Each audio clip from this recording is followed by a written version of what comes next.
Dans cette vidéo relative à l'audit des stocks, nous allons voir comment utiliser Excel et les tableaux croisés dynamiques pour détecter des stocks à rotation lente et faire le calcul d'une éventuelle dépréciation qui pourrait se révéler nécessaire. Nous avons donc obtenu de la part de notre client le fichier des stocks au 31 décembre 2010 avec le code article, les quantités, les coûts unitaires et les valorisations. Nous avons obtenu par ailleurs la table des lignes de documents que j'ai intégrée ici dans le complément Excel Power Pivot, à savoir toutes les lignes de documents issues de la gestion commerciale, qu'il s'agisse de factures d'achat, de factures de vente ou de mouvements de stock tels que bons de réception, bons de livraison, etc.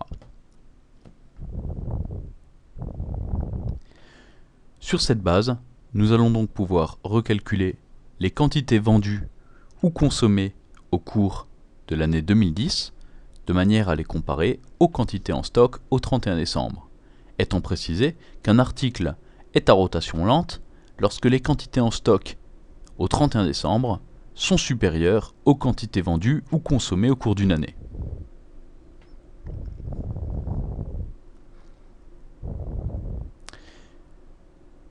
J'ai donc intégré dans Power Pivot cette table de lignes de documents, mais également la table des articles et la table des stocks au 31 décembre 2010, de manière à pouvoir lier ces tables entre elles sur la base de la référence article. Nous allons donc pouvoir effectuer un tableau croisé dynamique dans une nouvelle feuille de calcul. Nous allons nous intéresser à la table des articles, qui est la table centrale qui permet de lier le code article avec les autres tables. Le code article étant ici la clé primaire dans la table des articles et la clé secondaire dans la table des lignes de documents et dans la table des stocks. Pour la référence article, nous allons nous intéresser aux quantités à la clôture, aux coûts unitaires, ainsi qu'à la valorisation.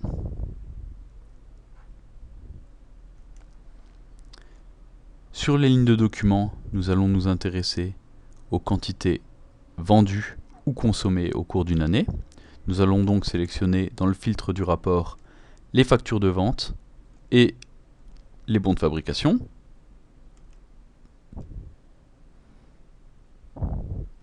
Donc, d'après la documentation technique du logiciel, il s'agit des codes 6 et 7 pour les factures de vente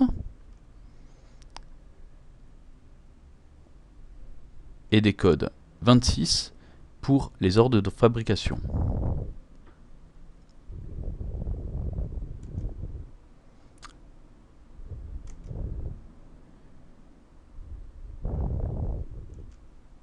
Power Pivot nous indique qu'une relation peut être nécessaire. Normalement, cette relation a déjà été préparée dans Power Pivot.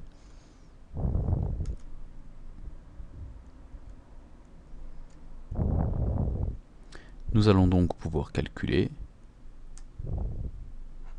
les quantités vendues au cours de l'exercice. Il va donc falloir également faire une sélection sur l'année 2010, que nous allons également ajouter au filtre du rapport.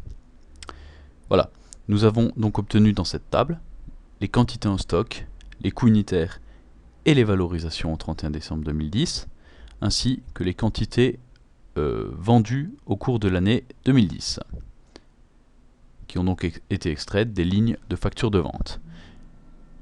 Par exemple, pour l'article 100.01.00, nous avons des quantités en stock au 31 décembre qui s'élèvent à 664 articles, ont été vendus au cours de l'exercice 1899 articles. Ce n'est donc pas un stock à rotation lente.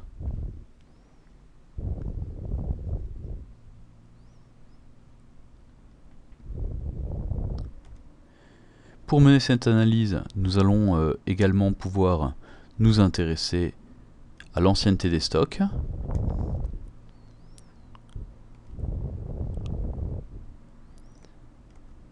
ainsi qu'à savoir si les articles figurent encore au catalogue ou pas de l'entreprise. Donc dans leur base de données, il s'agit des articles en sommeil ou non, étant précisé que le code 1 signifie que les articles sont en sommeil. En principe, ces articles devraient de toute façon faire l'objet d'une dépréciation. Donc là, on s'intéresse aux articles mis en sommeil. Nous allons mettre un filtre pour plus de visibilité.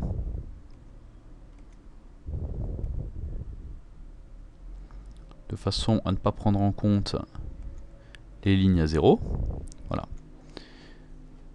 Donc, nous avons obtenu ici 23 935 € d'articles qui sont mis en sommeil. On voit que certains sont néanmoins consommés ou vendus au cours de l'exercice.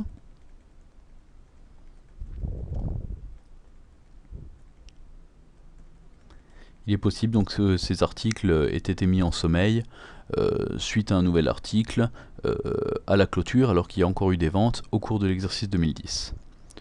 Donc, en principe, tous les articles en sommeil qui ne figurent plus au catalogue devraient faire l'objet d'une dépréciation. Si l'on s'intéresse par ailleurs aux articles qui ne sont pas mis en sommeil et dont l'ancienneté est antérieure au 1er janvier 2009, nous allons donc effacer le filtre pour le refaire.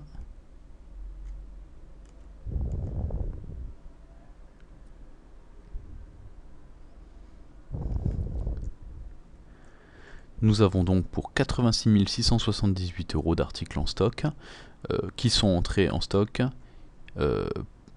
pour la dernière fois il y a plus de 2 ans.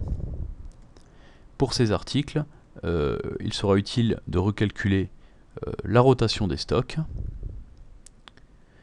Donc, comme Power Pivot ne me permet pas d'effectuer des calculs dans les champs du tableau croisé dynamique, je vais simplement coller les données dans une nouvelle feuille.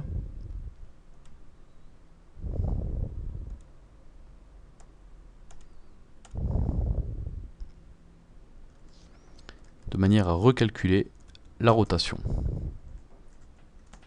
étant défini que la rotation correspond aux quantités en stock divisé par les quantités vendues.